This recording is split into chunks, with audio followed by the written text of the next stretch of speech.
men now agents enyere go to destabilize IPOB. Like a year to then Nnamdi Kanu tempo kapasa IPOB. So this you put 100 men you go to US. Oh yeah, we are when they put Nnamdi attack gala DOS. So for your attack leadership and organization. Oh, yeah, na got DOS so leadership of IPOB SDOS. Yeah, how I was the 100 men now and when can I promise to now? Yeah, with the HOD in our so when we wonile can come in Bob mistake. Only wobbler neighbor or rise there on a cap or IPOB. Nnamdi Kanu.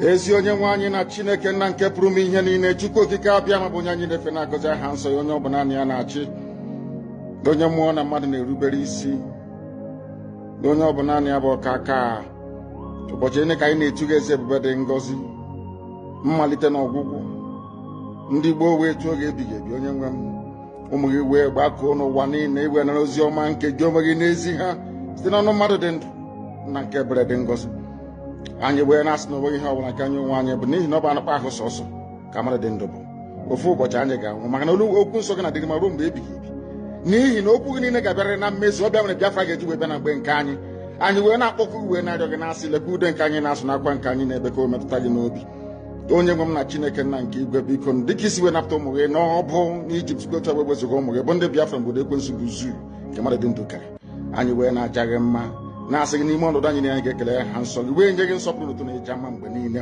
n'ihi na anyị enweghị chi ọzọ ebezuga gị anyị onwe anyị anaghị efe arụsị ọbịa mere iji wee na-agọzi nsọmụkwụ anyị niile ọbịa mere IPOB ji wee gbaa mgbọrọgwụ n'ụwa niile anyị anaghị atụ egwu mmadụ dị ndụ anyị wee na-eto gị eze ebube dị ngọzi sị gị biko gbatara anyị ọsọ enyemaka ọ bụ naanị gị bụ onye anyị defe nwanyị akpụ isi ala nye ka i wee napụta ndị gị n'ọbụ nke ekwensu anyị wee na-enye gị ofe na nsọpụrụ na ịja mma na-asị lekwa ka ndị iro anyị niile ka kasị wee baa ha ọnụ ha wee daa hapụghị ikuni ọzọ obodo ekwensu bụ zu ala ọkwa n'ihi eze ebube dị ngọzi anya ọnwa anyị bụ ụmụ gị wee na-akpọkwa ha nsọ gị na-asị na emeghị chi ọzọ egwezuga gị anyị wee na-aja gị mma wee na-eto gị na-asị onye kere ihe niile kere eke mana nwere onye kere na n'otuto niile na nsọpụrụ niile na ịja mma niile site n'ebighị mara onye ka a na-arịọ gị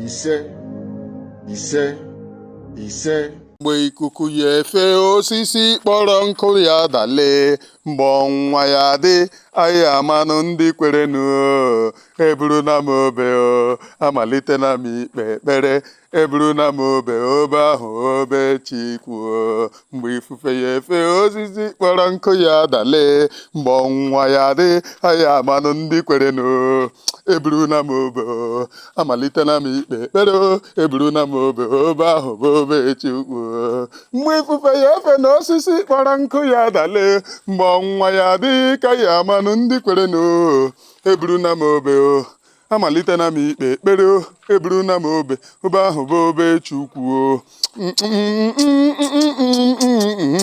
mgbe ọnwa ya dị ka ya amanụ ndị kwerenụ eburuna m obe amalite na m ikpe ekpere eburuna m obe ahụ bụ obe Chukwu mgbe ifufe ya efe na osisi kpọrọ nkụ ya dale mgbe ọnwa ya dị anyị amanụ ndị kwerenụ eburuna m obe amalite na m ikpe ekpere eburuna m obe ahụ bụ obe Chukwu mgbe ifufe ya efe osisi kpọrọ nkụ ya dale ha ada na mgbe ọnwa ya ama anyị amanụ ndị kwerenụ eburuna m obe amalite na m ikpe ekpere eburuna m obe ahụ bụ obe Chukwu.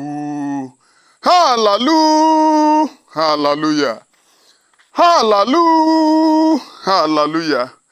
Praise the Lulu. Hallelujah. Hey, kpọọ ya omemma, kpọba ya omemma, kpọọ ya omemma, kpọọ ya omemma, kpọọ ya omemma, dịka nkerere, kpọọ ya omemma, omemmale, kpọọ ya omemma, ike jeba mba, kpọọ ya omemma, kpọọ ya omemma, na-akpọ ya omemma, kpọọ ya omemma. Kpọọ ya omemma asị gị kpọọ ya omemma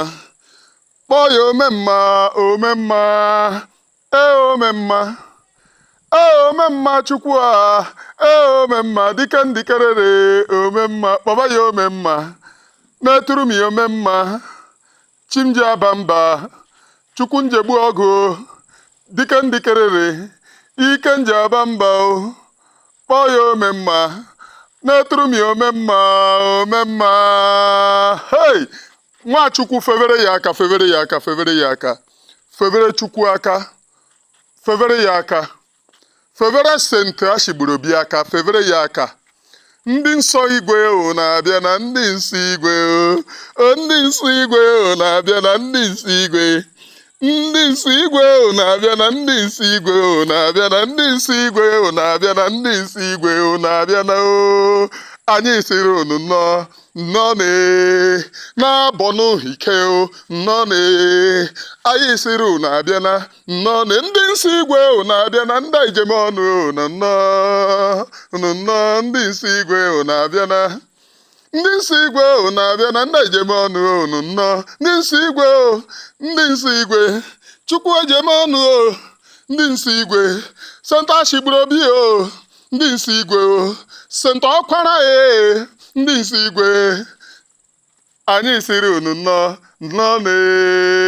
anyị siri unu abịala nnọọ anyị siri unu nnọọ ndị nsọ igwe ndị nsọ igwe ndị ijem ọnụ St. Nwokoye ndị ijem ọnụ St. Nwokafọ ndị ijem ọnụ St. ndị igwe na-abịa na St. igwe na-abịa na o anyị na-akpọ gị St. Okeke St. Okafọ St. Okoronkwo St. Okoye anyị na-akpọ unu wee na-asụ unu bịanụ bịa were na oche dịka unu bidogoro ịbọ ndị ike bọruoronụ m ha ike a n'isi maka nke a bụ American Wonder ihe Lolo Chimezie nọzi amazikwe m ọ dịzi ka ha otu iri nwaanyị a meghee ya ọnụ si ya saba asịsa. Number one, ihe nji wee bụba abụ ebe a bụ there is one important message nwaanyị a sendere. The reason why ha ji wee jide Mazi Nnamdi Kanu is to destroy IPOB. Now ị gale mgbe eji wee jide Mazi Nnamdi Kanu, go and look at their propaganda. Mgbe ejidere Mazi Nnamdi Kanu, the first thing e buru bụ na ọ gara ịga ara nwaanyị na Kenya. That was the first thing. Before our people started pointing accusing finger on the criminalship of the defunct DOS, that is Nda Achogoro Acho, they are there ranting. They can run for all they care. After all, Nda Achogoro Acho before we are ranting. We are there not ranting. We are there not ranting. Into Hamad and IPOB, the next thing they can run for all they care. If in fact they can create more nonsense for all they care, we do not send. Yesterday was Okpontunu Uruagu calling the Nigerian government to help them to stop Mazi Nnamdi Kanu. Did you hear that exposition? They were calling for Nigerian government to help them stop Mazi Nnamdi Kanu, that the 100 men is about to become like Mazi Simon Ekpa to destroy Nigeria. So the message is that Mazi Simon Ekpa was actually destroying Nigeria. Not Biafra land, but Nigeria. And they don't want it because they have promised them heaven and earth. All these Homo Alabajiri, people that have no prestige, no honor. They never thought that they will be in position where they will receive call from Abuja. If I were to be them, I received call from Abuja before them. Was it 2020? During the time that my prophecy was in everywhere. True to God who made me and you. Bear me witness. Go and ask. I received call from Abuja before them. And that was how I knew many things that I was telling you people. Because I was having direct link. Not a second party or third party. I was having direct link with Asorok, inside Asorok. Many of them call me poor man, I agree. But the type of contact that I have made in my life, they cannot make it. 2020, 2021, I was having direct call from Abuja. Many of them that, if I were to sell my conscience, I would have sold my conscience long ago. Maybe many of them, all of a sudden, they just had one senator, one House of Assembly member call them, hey! They become, why I discontinued the call that came from Abuja is because that call was, I think that is the type of call they receive and start misbehaving. The third type of call was like superimposing me to do their will, superimposing me to many of your prophecies came to pass, and that is the reason why we are reaching out to you. You are reaching out to me. Okay, what is the matter? Blah, blah, blah, blah, blah. It has to do with what is this man that later died? Is it Maman? What is this name? Is it Maman Daura? About one contract that let Muhammadu Buhari sign to some people before they died, and they let Muhammadu Buhari died, and they refused to make it public. Then there was a prophecy that I gave which was going viral, and I said in that prophecy that what Mazi Nnamdi Kanu said about the death Buhari is dead and no longer alive. So the person called to confirm, and through the person I had insight of what was happening inside Asorok. Through the person and through numerous calls that I later got from Asorok, I have insight. So it was like why I discontinued the call. It was like a superimposing. I don't like when you call me. You tell me ijikwe wevuru chukwu, ijikwe wevuru nka, and iyeji emere m nka, mere m nke ọzọ. I am hungry, no doubt.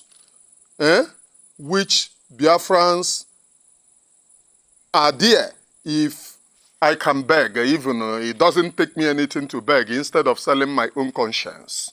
So, Kambapi also in the program that I have this very evening.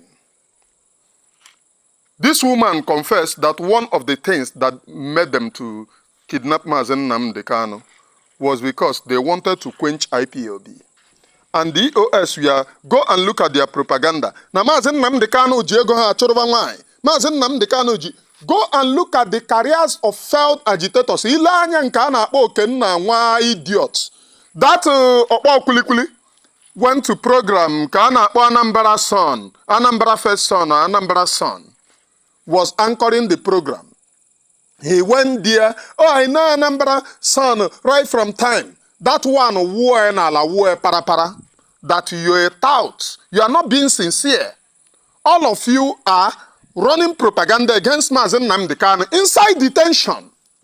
Nigerian government is suppressing him. You people want to suppress him. They want to do Mazi Nnamdi Kanu, put Mazi Nnamdi Kanu in a tight corner that they put Wazirike in order to surrender. But this is 21st century. You cannot do it this time. You cannot do it this time. Because of Mazi Nnamdi Kanu, I'm willing to drop any grudges that I have with anyone who have run propaganda elsewhere. I'm willing to drop it and then deal with you people and then come back. Because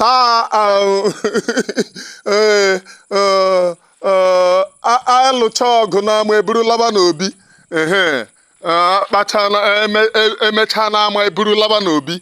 When we finish outside, then I return inside in order to settle our matter. It is well. Children of God, children of light, the enemies are confessing. And this one, I love it. It is a very clear confession of how they have sold out this very struggle. And this woman is saying that Mazi Nnamdi Kanu is saying that he have sacked the DOS. Who is he to sack an entire organization? In case if this woman doesn't know, the person that appointed all the entire organization ab initio was Mazi Nnamdi Kanu. Yes, we run supreme leadership right from time. Mazi Nnamdi Kanu is the supreme leader. And we run command and control starting from the table of Mazi Nnamdi Kanu. That is the final. Anything that he says, we go because he is tested and trusted. Other people can go and talk rubbish for all they care. It does not concern us. It doesn't concern us. You can talk rubbish for all you care. Who is Mazi Nnamdi Kanu to sack the entire DOS? Did you appoint them with Mazi Nnamdi Kanu? Did you? Did you appointed the entire rubbish called DOS with Mazi Nnamdi Kanu? What we run in IPOB is supreme leader kind of leadership. It is not today that we said it. Mazi Nnamdi Kanu is our supreme leader. Anybody, oh, Ira wanyi, Oga, Mazi Nnamdi Kanu saw my wife today, Nyeya. It doesn't concern you. Ira wanyi. Mazi Nnamdi Kanu still in detention, saying, I will never give up Biafra. For how many years? Why? So, on knows the outside, the Kanwani man, top of one, name. But this is the same man staying for how many years in detention, saying, I will die for my own people, without saying why. Propaganda no the dead on arrival. Come on, go and sit down. Ha, but ishi punk. First, and how Bruce or organize how they run the propaganda. They said their propaganda very well. First, you need to go and see Mazi Nnamdi Kanu. Alert the people, oh, this is the message that I have gotten from Mazi Nnamdi Kanu. Then let's start from there. Imagine the disgrace the Ejiofor. Nkere rana nwunye Mazi. Ejiofor slept with nwunye Mazi. Ejiofor slept with Uchechi. It's not a rocket science. That shameless woman called Uchechi, Ejiofor slept with her.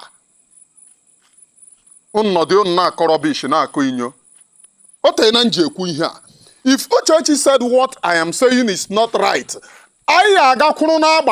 anywhere in Biafra land,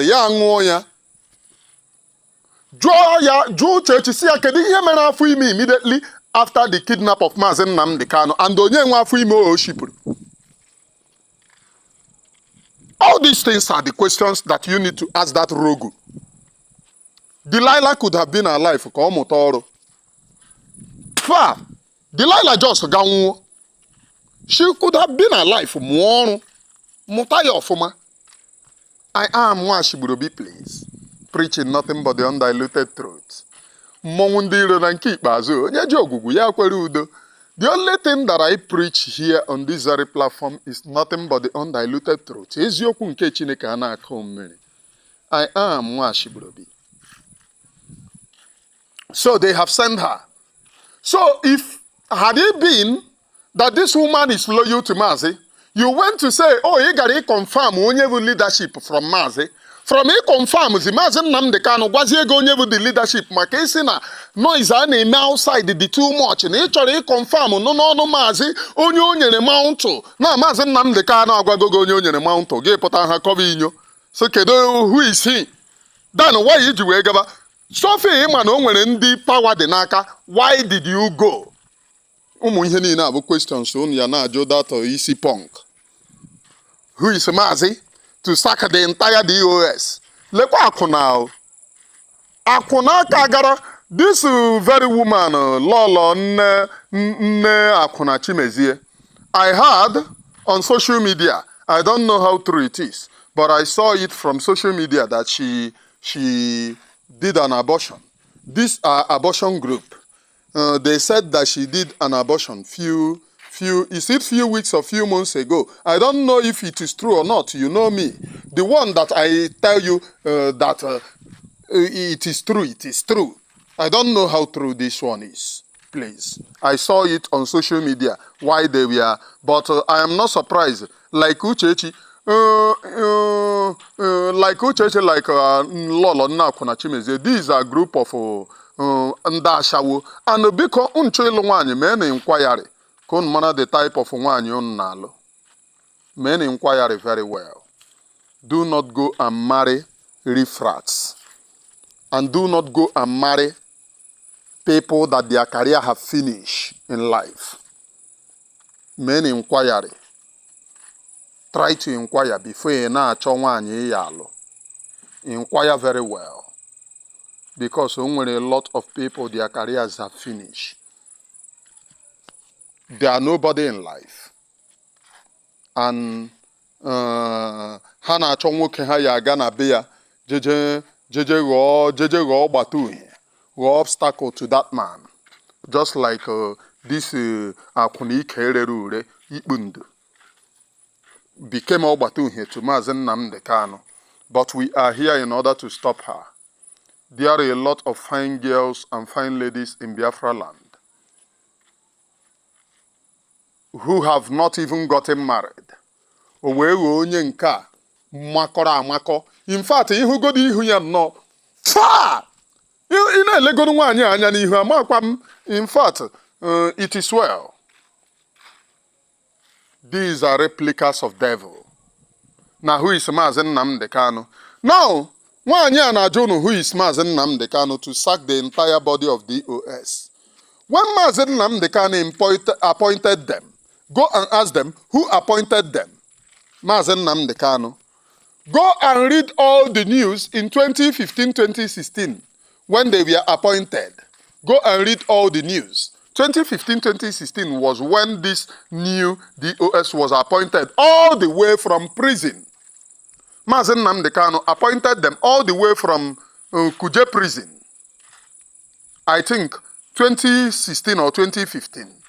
Appointed them all the way from Kuje prison. Then they did not ask who is he to appoint them. Even these criminals, we are saying that the former DOS wants to hijack leadership from Mazi Nnamdi Kanu. And that one led to their sack. From this DOS, no, their career is all about in IPOB. Hey, Megidekwana, what a content creator, a social prostitute. A bench warmer for ndakuna political akuna punk no fa nwoke unerikwenshi lekwanụ nke a na-akpọ Lolo Nneakwuna Ikpumezie ihu arụ ka iyi elu shrine ihu adịka chimpanzee ke ihe unu na-eme were arị ya elu unu na-eji pilo emechidi ya fa nwoke unerikwenshi o ịmakwa nlele nwaanyị a na-eme imagine hey fa unu na-erikwenu nshi Chineke mere unu ebere. But that is the curse that Almighty Chukwu Okike have bestowed upon the people that are not sincere. Onye ha gota sa ha riwe go rivenu nonsense ebe a ka unu niile ya anwụ. This is freedom, please. In case if you do not believe, it is freedom of the people. Talk and gossip for all you care. It doesn't shift anybody. It doesn't shift anybody. You can talk rubbish for all you care, but they captured Mazi Nnamdi Kanu in order to suppress what is happening. Now, let me tell you people, there is no way you condemn Mazi Simon Ekpa and then eulogize Mazi Nnamdi Kanu. There is no way. Mazi Simon Ekpa is the spiritual son of Mazi Nnamdi Kanu. Mazi Simon Ekpa made the kidnap of Mazi Nnamdi Kanu irrelevant. And that is the reason why the benefactors of that kidnap, the criminals in DOS, spent all these years trying to run down Mazi Simon Ekpa. When you see all of them, including if you go to any platform and hear that this is not Mazi Simon Ekpa leadership, this is this, run away from that platform. It cannot get better. It can never yield better. And that is the reason why I have problem with Benjamin Mmadubonyara. That man spent many years running from pillar to post, telling you Simon, Simon, Simon, Simon, no apology. Had it been that Simon is here, they no bond them well to jail Mazi Nnamdi Kanu. They no bond them well. Kanu spent all this thing running from pillar to post. Simon, Simon, Simon. Now look at what they are doing with Mazi Nnamdi Kanu. All of them have turned deaf and dumb. None of them can speak anymore. They are now deaf and dumb. None of them wants to speak anymore. Anachonye yeku. Nkwo ime mgene. Mbosinta ya bia chon no werench. But this is freedom. Onye obuna gbara ọsọ na nke ikpeazụ aka nke ya furu. Onye je kata ghara nke o jere eje la n'ishi. We must continue this very freedom irregardless of what the enemies think. This is freedom of the people. And we must continue. We must show solidarity to the life that have been lost. We must show solidarity to the people of Biafra, and we must. It is a determination that we must do that which is justice to this very struggle. I am Mwashiburobi, please, preaching nothing but the undiluted truth.